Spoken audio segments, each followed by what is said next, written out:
قیامت کی نشانی ہے، چونکہ ظہور کے بعد پھر قیامت ہے، قیامت کے قریب ہونے کی، چونکہ ظہور خود آخری واقعہ ہے روئے زمین پہ، اس کے بعد قیامت آنا ہے۔ اس میں جیسے خروج دجال، مغرب سے سورج کا نکلنا اور نزول حضرت عیسیٰ وغیرہ بیان کیا ہے، تو لہٰذا اس حدیث کو عرض کرنا آپ کی خدمت میں کہ اشراط الساعہ والی حدیثوں میں جو ہے سفیانی کا خروج اور اس کا کوفے پہ تسلط، ان چیزوں کو بیان فرمایا پیغمبر اسلام نے۔ حضرت رسول خدا صلی اللہ علیہ وآلہ وسلم نے فرمایا لا تقوم الساعہ حتی تکون 10 آیات، جب تک 10 نشانیاں پوری نہ ہوں قیامت نہیں آئے گی۔ الدجال والدخان، دجال ایک نشانی ہے اور دھواں دوسری نشانی ہے، وطلوع الشمس من مغربها، اور مغرب سے سورج کا طلوع کرنا، یہ ایک ان نشانیوں میں سے ایک ہے۔ ودابۃ الارض، اور جنبندہ زمین،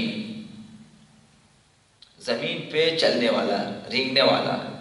یہ کنایا ہے کہ کوئی ایسی شخصیت ہے۔ یہ روایات اہل بیت میں دابۃ الارض امیر المومنین کا لقب ہے کہ ظہور میں آقا امیر المومنین علیہ السلام رجعت فرمائیں گے تو دابۃ الارض یعنی یہ کہ تکلمہم الناس، کہ جو لوگوں سے بات کرے گا، یہ دابۃ الارض سے مراد یہ ہے۔ دابہ عام حشرات کو کہتے ہیں اور رنگنے والے کو بھی کہتے ہیں، تو یہ دابۃ الارض امیر المومنین کا لقب ہے۔ دوسرے لوگوں نے بہت ساری باتیں کی ہیں اس زمین میں، وہ کبھی تو دابۃ الارض اشراط الساعات میں سے ہیں کہ قیامت کی نشانیوں میں سے دابۃ الارض کا خروج اور یاجوج و ماجوج کا خروج۔ وثلاث خسوف، 3 مقامات پہ زمین دس جائے گی، یہ بھی قیامت کی نشانیوں میں سے ہے۔ خسف بالمشرق، ایک مقام مشرق میں زمین میں دس جائے گا، وخسف بالمغرب، اور ایک زمین مغرب میں دس جائے گی، وخسف بجزیرۃ العرب، اور سرزمین جزیرہ عرب بھی زمین جو ہے وہ دس جائے گی، نابود ہو جائے گی۔ یہ 3 جو ہے زمین کا دسنا۔ وَنَارٌ تَخْرُجُ مِنْ قَعْرِ عَدَنٍ، اور جو ہے عدن کی انتہا سے، عدن جس علاقے کا نام ہے، وہاں آخر سے جو ہے ایسی آگ نکلے گی تسوق الناس الی المحشر، کہ لوگوں کو جمع کر کے وہ آگ جو ہے باشعور آگ ہوتی ہے۔ اس کے بارے میں آیا ہے کہ تنزل معہم اذا نزلوا، جہاں لوگ بیٹھیں گے وہ آگ بھی وہیں پہ رک جائے گی، اور جہاں لوگ چلنا شروع کریں وہ آگ بھی چلنا شروع کرے گی، اور جہاں یہ لوگ ٹھہر جائیں گے وہ آگ بھی وہیں ٹھہر جائے گی، انہیں لائیں گے محشر کی طرف۔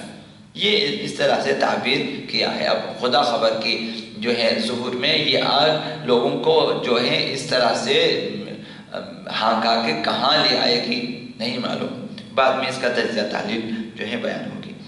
تو ایسی آگ، یہ اشراط الساعات میں سے پیغمبر اسلام نے بیان فرمایا ہے کہ قیامت کی نشانی یہ 10، اگر اس میں 9 نشانیاں بیان کی ہیں، 10ویں نشانی اور جو ہے حتماً نزول حضرت عیسیٰ علیہ السلام جو دوسری روایت میں بیان ہوئی ہے، چونکہ پیغمبر اسلام نے بعض دفعہ ایسا کیا ہے کہ قیامت کی نشانیاں بیان کی، فرمایا کہ 10 نشانیاں، لیکن بعض میں 3 بیان کی، باقی بیان نہیں کیے، بعض میں مطلب اس میں 9 بیان کیے، 10ویں بیان نہیں کیے ہیں، چونکہ دوسری روایات میں انہی جو ہیں قیامت کی نشانیوں میں سے نزول عیسیٰ کو بیان کیا کہ حضرت عیسیٰ آسمان سے نازل ہوں گے، تو اس کو یہاں پہ ہم ملا سکتے ہیں کہ 10ویں نشانی یہ ہے کہ حضرت عیسیٰ جو ہے نازل ہوں گے۔ تو یہاں 9 نشانیاں ذکر، 10ویں نشانی دوسری روایت کے مطابق نزول حضرت عیسیٰ علیہ السلام ہے۔ تو یہ اشراط الساعہ، یہ اس میں ایک سفیانی کا خروج بھی ہے اور یاجوج ماجوج کا خروج بھی ہے اور اس کا کوفے پہ تسلط بھی ہے، دوسری روایات بھی ہیں، انشاءاللہ آپ کی خدمت میں جو ہے آئندہ ہم عرض کریں گے۔